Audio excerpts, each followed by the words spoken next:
자, 오늘 이제 이 마태복음 3장에 이제 우리가 들어가게 됐습니다. 우리 1장, 2장을 이제 계속 공부했고요. 오늘 이제 3장을 들어가는데요. 아, 성경을 마태복음에서부터 차례차례 공부하는 것이 유익이 있습니다. 왜냐하면 이 복음서는 예수 그리스도의 복음에 대해서 또 우리 신앙의 근본에 대해서 잘 설명해 주기 때문에 여러분과 제가 이렇게 순차적으로 공부하면 하나님께서 주시는 메시지를 더 잘 깨닫게 될 겁니다. 오늘은 우리가 약간의 상상력을 발휘해서 이 본문의 내용을 우리 머릿속에 영상처럼 한번 그려봤으면 좋겠습니다. 자, 수많은 사람들이 지금 요단강가에 나와 있습니다. 그리고 그들은 저마다 자기의 죄를 자복하고, 즉 회개하고 세례를 받고 있습니다. 세례를 주고 있는 사람을 자세히 들여다보니까 이 사람이 보통 사람은 아닌 것 같아요. 거친 낙타 털옷을 입고 있고 또 허리에는 가죽띠를 띠고 있습니다. 그리고 먹는 음식을 보니까 보통 사람들도 잘 먹지 않는 뭐 아주 가난하거나 혹은 정처 없이 떠도는 나그네들이나 먹을까 한 메뚜기나 석청 같은 그런 음식을 먹고 있습니다. 그렇지만 그의 눈빛을 보니까 무엇인지 모를 그런 열정으로 가득 차 있는 것을 알 수 있습니다. 그때 저 멀리에서 바리새인들과 사두개인들이 그 사람을 향해서 나아가고 있습니다. 그들의 행색을 보니까 굉장히 부유해 보이고 뭔가 또 이렇게 풍채도 당당하고 기품이 보이는 것이 사회의 지도층 인사들인 것 같아요. 근데 설마 그들도 세례를 받기 위해서 오는 것일까 의문이 듭니다. 누가 봐도 높은 지위에 있는 사람들인데, 그러니까 이제 이 사람들이 이렇게 지나가니까 주변에 있는 사람들이 다 길을 비켜줍니다. 그리고 그들은 당당한 그런 걸음걸이로 나아갑니다.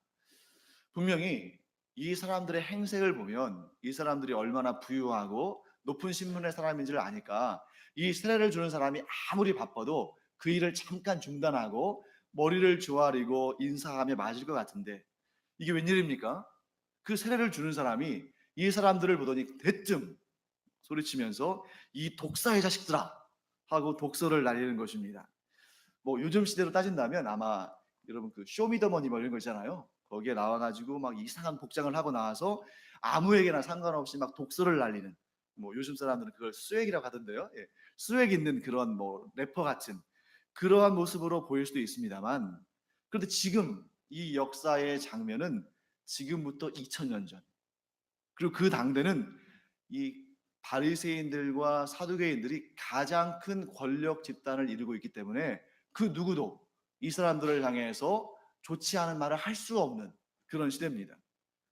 근데 지금 이 세례를 주는 사람이 그들을 향해서 막 독사의 자식들아 하면서 이렇게 독서를 날리는데, 분명히 이 사람은 둘 중에 하나인 것이 분명합니다. 하나는 정신적으로 이상이 있는 사람이거나, 또 다른 하나는 어느 누구도 사람을 두려워하지 않는 그런 진짜 하나님의 선지자이거나, 둘 중에 하나인 것이 분명합니다.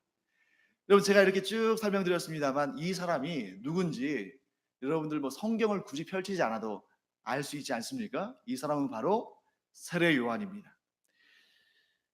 바리새인들과 사두개인들은 아마 이 사람을 미친 사람으로 여겼을 거예요.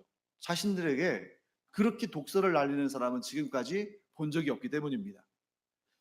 하지만 오늘 이 성경을 기록한 마태는 이 사람이야말로 수백 년 전에 선지자 이사야가 예언한 바로 그리스도의 길을 준비하기 위해서 하나님이 보내신 선지자다. 그렇게 지금 마태는 복음서에 기록하고 있습니다. 그런데 이 사람이 사람의 눈치를 보지 않고 하나님의 말씀을 있는 그대로 선포하기 시작하자 놀라운 변화들이 일어나기 시작했습니다. 여러분 잘 아시죠? 이 유대 민족은 세상의 그 모든 민족들 가운데 가장 자존심 강하고 가장 자부심을 갖고 있는 그런 민족입니다. 그런데 이 사람들이 죄인이라고 그들에게 죄인이라고 말하고 너희들은 회개해야 한다고 말하고 그러는데, 그 자존심을 꺾고 자신들이 죄인이라 말하고 회개하고 세례를 받으려고 죄 사함을 상징하는 세례를 받으려고 지금 요단강으로 오고 있는 것입니다. 그런데 여러분, 더 놀라운 사실은 이 세례 요한이 하나님의 말씀을 선포한 그 장소가 사람들이 많이 모여드는 예루살렘 성 안이나 혹은 성전이 아니었다는 겁니다. 오늘 성경에는 지금 이 세례 요한이 하나님의 말씀을 선포한 곳이 어디라고 기록하고 있습니까? 광야. 광야에서 지금 이 사역을 하고 있는 것입니다. 우리말로 광야라고 번역했는데 이 광야라는 번역이 때로는 원래 그 의미를 좀 잘 설명하지 못할 수도 있기 때문에 뭐 넓은 뜰 이런 식으로 생각할 수도 있잖아요. 그렇기 때문에 제가 이 단어의 원 의미를 여러분들에게 말씀드리는 것이 도움이 될 것 같습니다. 이 광야라고 우리말로 번역된 이 단어는 성경에 기록된 이 헬라어로는 에레모스란 단어예요. 에레모스. 이 에레모스라는 단어의 원래 의미는 뭐냐면 버림받은 곳이란 뜻입니다. 버림받은 곳. 그리고 영어로는 어떻게 번역이 되어 있냐면 데절트라고 되어 있어요. 이 데절트라는 단어는 뭡니까? 사막이거든요. 그러니까 이 단어는 이 에레모스라는 단어의 원래 의미는 사람들에 의해서 버림받은 곳, 아무도 가려고 하지 않는 곳, 사막과 같이 척박한 곳, 이런 의미를 가지고 있습니다. 그런데 지금 이 세례 요한이 어디예요? 사람들이 많이 있고 또 사람들이 오기를 좋아하는 곳, 누구나 나오기를 원하는 곳, 이런 곳에서 지금 회개의 복음을 선포하고 있는 것이 아니고 버림받은 곳, 사람들이 오기를 싫어하는 곳, 사막과 같이 적막하고 척박한 곳, 이곳에서 지금 천국 복음을 선포하고 있는 것입니다. 이 본문을 제가 처음 볼 때에는 세례 요한이 이렇게 열악한 환경 가운데서도 열심히 주님의 말씀을 전하고 이렇게 복음을 전하고 사역했구나 하는 정도로 정리하고 지나갈 뻔했어요. 그런데 하나님께서 이 본문을 계속 묵상하게 하시면서 저에게 아주 깊은 깨달음을 주셨습니다. 자, 지금 세례 요한이 어디에서 복음을 선포하고 있다고요? 버려진 곳, 사람들이 가기를 싫어하는 곳, 사막과 같이 적막하고 척박한 곳, 이런 곳에서 회개하라고 말하고 천국이 가까웠다고 선포하고 있습니다. 하루 종일 서 있어도, 하루 종일 목이 터져라 외쳐도 사람 한 사람 발견하기 어려운, 한 사람을 찾기도 어려운 그 광야에서 마치 허공을 향해서 외치는 듯이 처음에는 선포했을 겁니다. 그런데 놀라운 일들이 벌어졌죠. 수많은 사람들이 하나님의 선지자 세례 요한을 보고 그에게 자복하여 그 앞에서 자복하고 회개하고 세례를 받기 위해서 몰려들고 있는 것입니다. 심지어 성경에는 이렇게 기록되고 있죠. 예루살렘과 온 유대와 요단강 사방에서 다 그에게 나와서 자기의 죄를 자복하고 요단강에서 그에게 세례를 받았다. 성경은 그렇게 기록하고 있습니다. 그렇습니다. 비록 버려진 땅이라 할지라도, 비록 사막과 같이 메마르고 척박하고 황량한 곳이라 할지라도, 멸시와 천대를 받는 곳이라 할지라도, 모든 사람들이 싫어하는 곳이라 할지라도 하나님의 사람이 하나님의 그 말씀과 그 뜻을 받들고 하나님의 말씀을 제대로 선포하기 시작하면 그곳에서는 놀라운 하나님의 역사가 일어난다는 것입니다. 아까 우리 김주욱 사님 우리를 대표해서 기도하셨는데 참 은혜를 많이 받았습니다. 여러분, 우리가 살아가는 이 땅 제주는 우리나라에서 가장 많이 우상을 섬기는 땅입니다. 그리고 가장 적은 사람들이 그리스도를 섬기는 땅입니다. 그래서 많은 사람들이 이 제주는 전도의 열매를 맺기가 너무 어려운 땅이다 라고 얘기를 합니다. 정말 오늘 성경에 나오는 광야, 그러한 그 사막과 같은 영적으로 굉장히 피폐한 곳이죠. 그런데 만일 우리 신제주 강염교회에 우리 목회자들과 우리 선생님들과 우리 성도들이 그저 하나님께 붙들린 바 돼가지고 인간의 말이 아니라 세상의 언어가 아니라 하나님의 말씀을 그저 있는 그대로 선포하기 시작하면 놀라운 변화가 일어날 줄 믿습니다. 예루살렘과 온 유대와 요단강 사방에서 사람들이 몰려와서 자복하고 회개하고 세례를 받고 예수 그리스도의 사람으로 준비되어진 것처럼 우리가 복음을, 하나님의 말씀을 있는 그대로 선포한다면 제주시에서도 서귀포시에서도, 한림에서도, 성산에서도, 또 애월에서도, 여러 군데에서, 이 모든 땅에서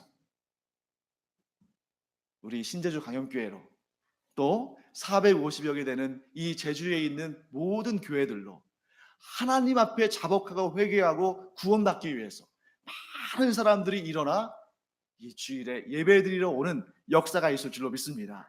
그래서 우리가 믿음으로 선포하기를 바랍니다. 이 제주 땅에서 일어난 이 복음의 놀라운 역사가 이제 우리나라 전역으로, 또 통일된 한반도로, 나아가서 5대양 6대주 모든 땅으로 이 복음의 놀라운 역사가, 이 대성장과 대부흥의 역사가 퍼져나갈 줄 믿습니다. 이런 역사가 그냥 하늘에서 뚝 떨어지는 게 아니에요.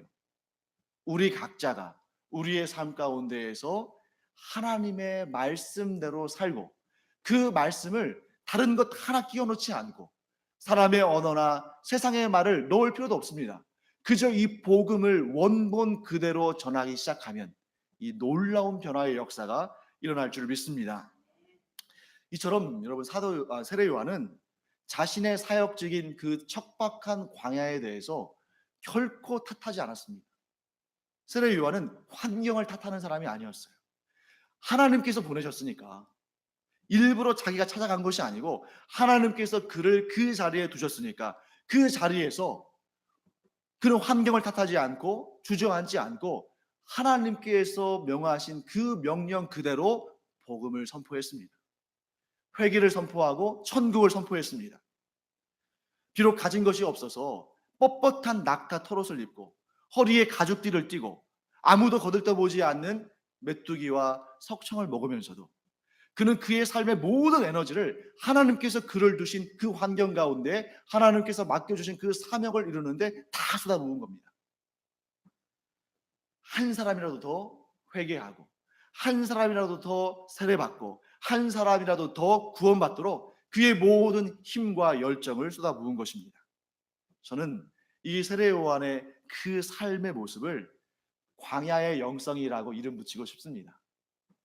사랑하는 성도 여러분, 오늘날 우리도 이 세례 요한의 광야의 영성을 우리가 배우고 우리의 삶 가운데 실천할 수 있기를 간절히 축원합니다.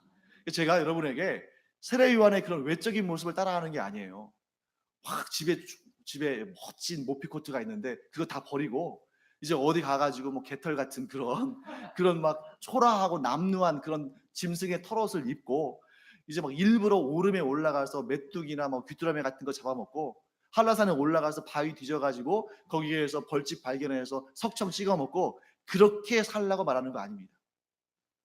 우리는 여러분, 하나님께서 주시는 그 은혜의 분량에 따라서 얼마든지 좋은 집에 살 수 있습니다. 하나님께서 주신 그 은혜의 분량에 따라서, 그 복의 분량에 따라서 우리가 얼마든지 좋은 차를 타고 얼마든지 좋은 옷을 입고 얼마든지 좋은 음식을 먹을 수 있습니다. 하나님께서 허락하신 거예요. 하지만 광야의 영성은 그런 것들을 다 버리고 초라하고 남루한 데서 살고 그런 옷을 입고 그런 음식을 먹으라는 것이 아니라, 우리가 어떤 처지에 있든지, 우리가 부요한 가운데 있든지 우리가 가난한 가운데 있든지 어떤 처지에 있든지 이 세상에 속한 것을 주인 삼지 않고 오직 하나님을 향해서 우리의 눈을 들어 하나님만 바라보고 오직 우리 주 예수 그리스도만 주인 삼고 그 뒤를 따르라는 것입니다. 각자의 십자가는 다 다를 수 있어요. 하지만 각자의 삶의 연장에서 하나님께서 내게 주신 십자가를 지고 주님만 따르는 그 삶이야말로 이 광야의 영성이 아닌가 하는 생각을 하게 됩니다. 그래서 우리는 날마다 스스로에게 이렇게 질문하고 스스로를 점검해야 됩니다. 나는 이 세상의 그 무엇도 주인 삼지 않고 오직 나의 구원자이신 예수 그리스도만 나의 주인으로 삼고 있는가? 나는 어디든지 주님께서 부르시면 그곳으로 달려가서 주님의 그 명령에 충성할 마음의 준비가 되어 있는가? 나는 주님께서 멈추라 하시면 멈추고 일하라 하시면 일하고 가라 하시면 가는 그러한 순종의 마음을 가지고 있는가? 이것은 우리가 항상 점검해야 할 광야의 영성의 소유자의 필수 사항인 것입니다. 여러분, 그러나 사실 세례 요한도 세상이 주는 유혹을 분명히 받았을 겁니다. 그도 우리와 똑같은 사람이기 때문이죠. 그래서 세례 요한은, 여러분 아까 보셨잖아요. 수많은 사람들이 자기에게 몰려오니까 그 인기가 얼마나 대단합니까? 그리고 왕도 얻지 못하는 그런 절대적인 신임을 받았던 사람이에요. 그러니 그런 인기를 가지고 얼마든지 자기가 마음만 먹으면 자신에게 이렇게 몰려드는 사람들에게 엄청나게 많은 돈을 뜯어내 가지고 치부를 하고 좋은 집에 살고 좋은 옷을 입고 정말 왕이나 먹을 만한 그런 음식들로 마음껏 즐기며 살 수 있었을 겁니다. 하지만 세례 요한은 그렇게 하지 않았습니다. 그는 끝까지 자기의 사명, 뭐예요? 그리스도의 길을 준비하는 그 사명을 위해서 자기가 부름받은 곳 그 광야에 서서 끝까지 모든 힘을 다해서 죽는 날까지 그 역할을 수행했던 것을 봅니다. 사랑하는 성도 여러분, 우리도 이러한 충성의 마음이 우리 안에 있기를 간절히 축원합니다. 아무리 세상이 주는 유혹이 달콤해 보여도, 아무리 세상이 소란해도 오직 하나님만 바라보며 하나님께서 나를 불러주신 그 자리에서 그리스도께 충성하는, 그래서 우리의 삶을 통해서 복음을 증거하는 여러분과 제가 되기를 간절히 축원합니다. 오늘 본문의 메시지를 또 우리가 잘 이렇게 살펴보면 한 가지 또 주목해야 할 사실을 발견하게 됩니다. 그것은 뭐냐면 세례 요한이 자신에게로 나오는 모든 사람들에게 세례를 베푼 것이 아니라는 겁니다. 자, 6절 말씀을 보면 이렇게 되어 있죠. 사람들이 자기의 죄를 자복하고 그리고 요단강에서 그에게, 즉 세례 요한에게 세례를 받았다라고 되어 있습니다. 그 말을 여러분 한번 자세히 보세요. 사람들이 회개하면, 즉 자복하면, 자기 죄를 자복하면 세례 요한이 그들에게 세례를 준 겁니다. 이 말을 한번 뒤집어 볼까요? 이 말을 뒤집어 보면 곧 진정한 회개를 하지 않으면 세례 요한은 세례를 베풀지 않았다 하는 것입니다. 그렇게 우리 판단할 수 있는 근거는 다음에 이어지는 7절부터 9절까지 말씀을 보면 우리가 알 수 있습니다. 우리 한번 같이 한번 읽어볼까요? 시작. 요한이 많은 바리새인들과 사두개인들이 세례 베푸는 대로 오는 것을 보고 이르되, 독사의 자식들아, 누가 너희를 가르쳐 임박한 진노를 피하라 하더냐? 그러므로 회개에 합당한 열매를 맺고 속으로 아브라함이 우리 조상이라고 생각하지 말라. 내가 너희에게 이르노니 하나님이 능히 이 돌들로도 아브라함의 자손이 되게 하시리라. 아멘. 많은 바리새인들과 사두개인들이 세례 요한이 세례를 베푸는 곳으로 나왔습니다. 인간적으로 보면 얼마나 뿌듯하겠어요. 야, 이렇게 사회의 지도층 인사들까지 회개와 세례의 대열에 동참한다니, 내 사역이 참 성공적이구나, 그렇게 생각할 수도 있었을 겁니다. 그런데 세례 요한은 이 바리새인들과 사두개인들의 영적인 상태를 아주 정확하게 진단했습니다. 그들은 진정으로 회개하는 마음을 갖지 않았던 것이죠. 그럼에도 불구하고 진정으로 회개하는 마음도 없는데 왜 회개하고 세례받는 그 현장으로 그 사람들이 나오게 됐을까? 그것은 바로 바리새인들과 사두개인들이 사람들의 시선을 의식하고 있었기 때문입니다. 여러분, 나중에 이제 우리가 복음서를 쭉 읽다 보면 어떤 대목들이 많이 등장하냐면, 이 바리새인들과 사두개인들이 사람들이 많이 모이는 시장이나 성전이나 이런 데 가가지고 사람들이 많이 바라보는 그런 곳에서 아주 큰 소리로 기도를 합니다. 그리고 엄청난 금액의 헌금을 사람들이 보는 앞에서 성전의 헌금교에 넣어요. 일부러 보라고 하는 거죠. 이처럼 이 사람들은 사람들의 시선을 의식해서 사람들의 관심을 모으는 그런 퍼포먼스에 굉장히 능한 사람들이었습니다. 이런 위선자들에게 지금의 이 현장은 얼마나 좋은 기회입니까? 막 온 유대에서, 막 예루살렘에서, 또 요단강 사방에서 수많은 사람들이 지금 모여 있죠. 그 가운데 내가 저 세례 요한에게 세례를 받으면 사람들이 나를 얼마나 경건하다고 평가할까? 그러니까 자신들이 얻을 그 칭찬과 명분과 영광을 위해서 지금 뭐 하는 겁니까? 이 세례 요한을 이용하려고 하는 겁니다. 그 마음을 세례 요한은 정확히 간파했습니다. 그래서 그들에게 독사의 자식들아, 그리고 뿌리에 지금 도끼가 놓여져 있다라고 얘기하는 것이죠. 자, 그렇다면 왜 이 사람들은 진정한 회개에 합당한 열매를 맺지도 못하는 사람들인데, 그들은 이 회개를 하면 하나님의 구원을 받을 수 있다는 것을 인정하지도 않으면서 왜 지금 그렇게 임박한 진노를 쌓아가면서도 그렇게 영적으로 죽어 있을까? 영적으로 잠들어 있을까? 우리는 그 답을 얻기 위해서 유대인들의 자기 인식에 대해서 좀 살펴봐야 됩니다. 여러분, 유대인들은 자신들이 아브라함의 후손이라는 사실에 대해서 굉장히 자부심을 가지고 있었습니다. 특히 이 유대인들이 지금까지도 이 아브라함과 하나님이 언약을 맺으신 지금으로부터 거의 4,000년 이상 된 그 옛날부터 지금까지 4,000년이 넘는 거의 5,000년에 가까운 이 시간 동안에 그들이 버리지 아니하고 지금까지 지키는 아주 중요한 그들의 정체성이 하나 있는데, 그게 뭐냐면 할례예요. 유대인이냐 유대인이 아니냐, 2차 세계대전 때도 이 사람이 유대인인지 유대인이 아닌지를 이렇게 분별하는 그 주요한 방법 중에 하나가 할례를 받았는지 받지 않았는지를 통해서 아는 것이었습니다.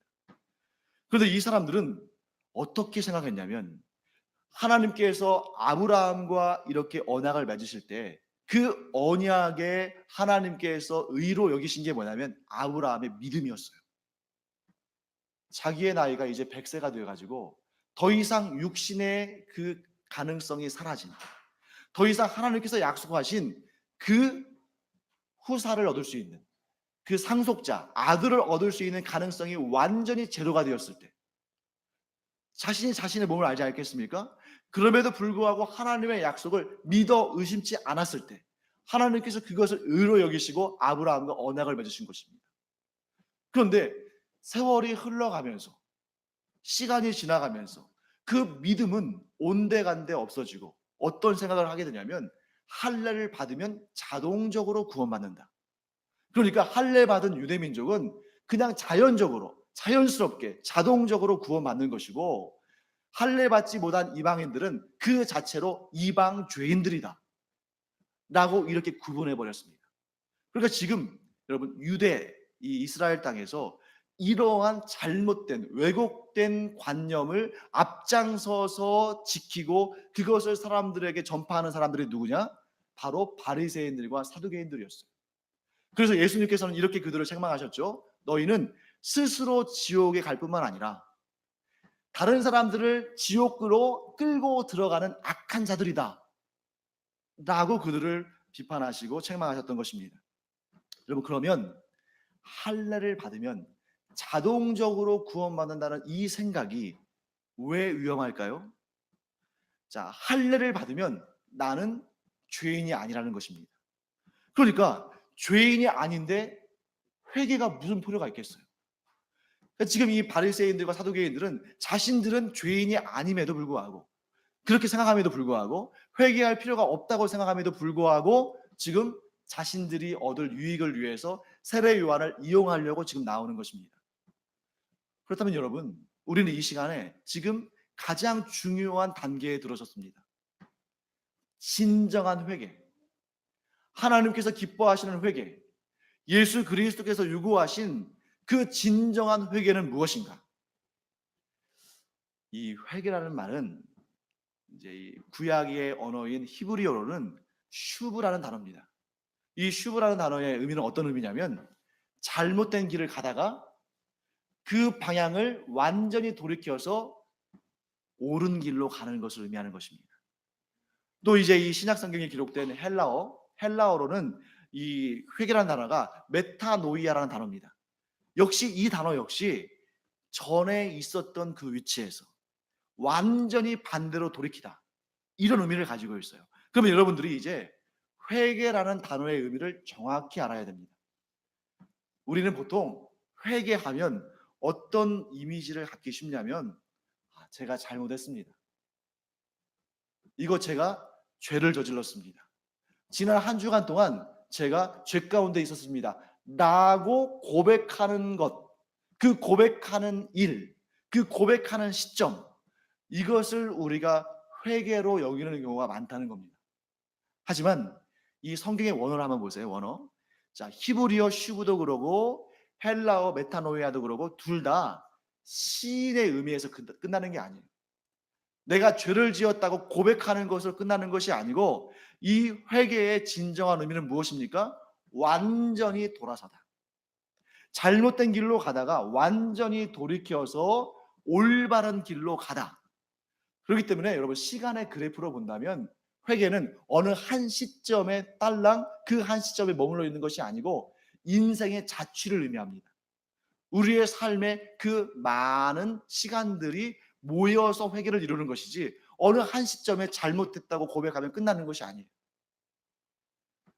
그렇기 때문에 지금 세례 요한은 뭐라고 말하냐면 회개에 합당한 열매를 맺으라는 겁니다. 그러면 여러분 얼마나 많은 열매를 맺어야 회개에 합당할까요?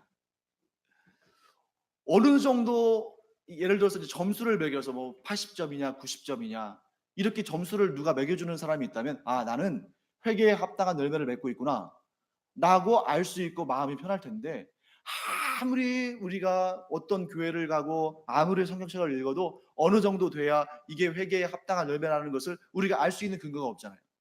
만약에 성경책 저 뒤에 부록으로 이렇게 쫙 리스트를 만들어서 막 뭐뭐뭐뭐 해서 예 아니요 이렇게 해가지고 거기에서 뭐 100개 중에 한 70개는 예 쳤다 그러면 그것은 이제 회개에 합당한 열매고 70점 미치면은 불합격이고 이렇다면 오히려 또 마음이 편할 수도 있겠어요. 근데 성경에는 그런 것이 없습니다. 그러면 진정한 회개는 무엇이고 회개에 이르는 즉 회개로 말미암아 얻는 열매는 무엇인가? 우리는 그것을 알아봐야 됩니다. 여러분 진정한 회개는 인생의 방향이 완전히 달라진 삶을 의미합니다. 그런데 여러분과 제가 예수를 믿고 나서 예수를 믿은 다음에 우리의 삶이 정말 내가 봐도 놀랄 정도로 180도 달라졌나요? 응? 여러분들이 지금 신앙생활을 오래 하신 분도 계실 거고 이제 신앙생활을 시작하신 지 얼마 안 되신 분도 계실 텐데 정말 내가 예수님을 구주로 영접하겠다고 예수님을 우리가 믿게 되는 그 순간부터 완전 우리의 삶이 이전의 삶과는 전혀 다른 180도 다른 삶이 됐습니까? 만약에 그것이 회개에 합당한 열매라면 우리는 이 가운데는 회개한 사람이 아무도 없을지 모르겠어요. 그런데 우리가 지금 세례 요한과 예수님을 통해서 진정한 회개가 무엇인지를 한번 살펴봐야 됩니다. 자, 오늘 본문에서 이제 세례 요한은 뭐라고 말했냐면 회개하라 천국이 가까이 왔느니라라고 말했습니다. 그리고 정말 천국을 우리에게 주시는 예수님이 오셨어요. 근데 그 예수님은 또 마태복음 5장 3절에서 뭐라고 말씀하시냐면 심령이 가난한 자는 복이 있나니 천국이 그들의 것이며라고 말씀하셨습니다. 한번 여러분 머릿속으로 한번 잘 기억해 보세요. 회개하라 천국이 가까이 왔느니라. 이 세례 요한의 말과 심령이 가난한 자는 복이 있나니 천국이 그들의 것이다 라는 예수님 말, 이 예수님 말씀, 이 두 개의 말씀 가운데 공통적으로 있는 말씀이 무엇입니까? 하나의 단어를 찾아보시죠. 자, 다시 한번 이제 문제를 드리고 다시 한번 제가 말씀드리겠습니다. 회개하라 천국이 가까이 왔느니라. 심령이 가난한 자는 복이 있나니 천국이 그들의 것이다. 이 두 개의 말씀 가운데 공통적으로 있는 단어 하나를 한번 찾아보세요. 천국이죠, 천국. 이 천국이 공통 분모가 됩니다. 이 천국이 공통 분모가 돼서 앞에 있는 문장과 뒤에 있는 문장을 연결해줘요. 그러면 거기에서 논리적으로 어떤 결과가 나오냐면 회개는 심령이 가난한 상태에서 이루어진다는 겁니다. 자, 여러분 회개는 어떤 상태에서? 심령이 가난한 상태에서. 그러면 심령이 가난한 게 뭐냐? 곧 갈급함을 의미하는 것인데 이렇게 되는 것입니다. 진정한 회개는 내 안에 가득 찬 것들을 내려놓고 가난한 심령이 되어서 주님 앞으로 나아가는 것입니다. 진정한 회개는 내가 지금까지 주인 삼고 살았던 모든 것들을 다 비우고 그 자리에 주님을 모셔드리는 것입니다. 그리고 진정한 회개는 내가 주님보다 더 사랑했던 모든 것들을 부인하고 오직 주님만을 섬기기로 작정하는 것입니다. 이것이 바로 회개의 열매인 거예요. 내가 무엇을 얼마만큼 잘하고 어떤 죄를 얼마만큼 뜯어 고치고 어떤 선한 행위를 하고 그것들을 다 모아서 주님 제가 회개에 합당한 열매를 맺었습니다 하고 주님께 검사받는 것이 아니고 내 마음을 보여드리는 것입니다. 주님 보세요. 이제는 제가 전에는 주님보다 더 사랑하는 것들이 있었는데 지금 그것들을 비워놨습니다. 주님, 제가 이전에는 내 삶에 이것들이 없으면 도저히 내가 살 수 없다고 생각했던 것들을 이제는 다 비워내고 그 자리에 주님만을 모시기를 원합니다. 그 마음을 보여드리는 것이 회개의 열매지 우리의 선한 행동, 우리의 의로운 행동 얼마를 더한들 우리가 하나님 앞에 의롭다 여기심을 받겠습니까? 여러분과 제가 회개에 합당한 열매를 맺기를 간절히 축원합니다. 그러면 열매를 맺으려고 생각하기 전에 마음을 비우는 작업부터 해야 됩니다. 이전에 내가 즐기던 세상 낙들을 다 비우는 것입니다. 그렇다고 해서 여러분 아까 제가 말씀드렸잖아요. 세례 요한처럼 다 집 하나 없이 정말 짐승의 털옷을 입고 또 메뚜기나 석청을 먹고 그래야만 세례 요한의 영성을 우리가 닮아가는 것이 아니라고 말씀드렸죠. 여전히 우리는 좋은 집에 살 수 있습니다. 여전히 우리는 좋은 옷을 입고 살 수 있어요. 여전히 좋은 차를 탈 수 있고 여전히 좋은 음식을 먹을 수 있습니다. 그러나 진정한 회개의 열매를 가진 사람들은 그 모든 것들에 얽매이지 않아요. 그 모든 것들이 내 삶의 목적이 되지 않습니다. 내 삶의 목적은 이제 무엇으로 변하는 거예요? 지금까지 그런 것들을 추구하기 위해서 좋은 집에 살려고, 좋은 직장에 다니려고, 사람들에게 좋은 평판을 얻으려고, 인정받으려고 그것이 목적이 돼서 삶을 살아가며 그 길로 나아갔던 우리 인생이 이제는 그 방향을 돌이켜서 그런 것들은 전부 하찮은 것으로 여기고 오직 내 삶의 주인 되신 하나님을 쫓아갈 때, 하나님의 영광을 위해서 살아갈 때, 내 삶의 모든 생각과 말과 행동이 그리스도를 위한 것이 되어질 때, 이 땅에 하나님의 나라를 확장하기 위해서 이 모든 것들을 사용할 때 회개에 합당한 열매를 맺는 것입니다. 사랑하는 성도 여러분, 하나님 외에는 자랑할 것이 없는 인생, 하나님의 은혜 외에는 내세울 것이 없는 인생, 그리스도의 복음 외에는 붙잡을 것이 없는 인생, 이 인생이 가장 부유하고 가장 복되고 가장 은혜로운 인생인 줄 믿습니다. 저는 여러분들이 저와 함께 이런 인생을 이 신제주 강염교회에서 배워나갔으면 좋겠어요. 여러분, 많은 사람들이 교회를 떠났습니다. 왜 떠났을까요? 기복주의 신앙을 원해서 왔다가 그것이 아니니까 떠난 것입니다. 그래서 저는 오히려 한국교회가 요즘에 숫자가 줄어든다고 하는데 이게 정말 안타까운 일이기도 하지만 동시에 건강한 일일 수도 있다는 생각이 들어요. 왜냐하면 교회는 교회 다니면 하나님 믿으면 예수님을 구주로 영접하면 무조건 잘 되고 무조건 성공하고 무조건 형통하고 무조건 좋다. 그거 옳지 않다고 봅니다. 교회는 왜 있는 거예요? 우리의 마음을 비우고 주님을 모시고 우리가 하나님 외에 주인 삼던 모든 것들을 포기하고 주님을 섬기기 위해 존재하는 것입니다. 그런 마음, 그런 가난한 심령의 사람들이 모인 곳이 교회 공동체고, 그래서 믿음 생활 처음 하시는 분들에게 그들에게 일단 마음을 붙잡아 놓으려고 예수 믿으면 무조건 잘 됩니다. 예수 믿으면 성공합니다. 예수 믿으면 좋은 대학 갑니다. 예수 믿으면 사업 잘 됩니다. 이렇게 우리가 감언이설로 속여서도 안 됩니다. 때로는 잘 되는 일을 통해서 하나님께서 우리에게 응답하시고 때로는 실패를 통해서도 하나님은 우리에게 응답하십니다. 중요한 것은 무엇입니까? 내 삶의 주인이 하나님이시라는 것을 고백하는 인생. 이 인생을 살아가는 여러분과 제가 되기를 간절히 축원합니다. 그러면 세례 요한처럼 메뚜기를 먹고 석청을 먹는다 할지라도, 아니면 솔로몬처럼 이 세상에 가장 값비싼 산의 진미를 먹는다 할지라도 동일하게 하나님을 향한다면 그는 어떠한 상황과 환경 가운데서도 천국을 이 땅에서 미리 경험하는, 천국을 소유한 하나님의 사람들이 될 줄 믿습니다.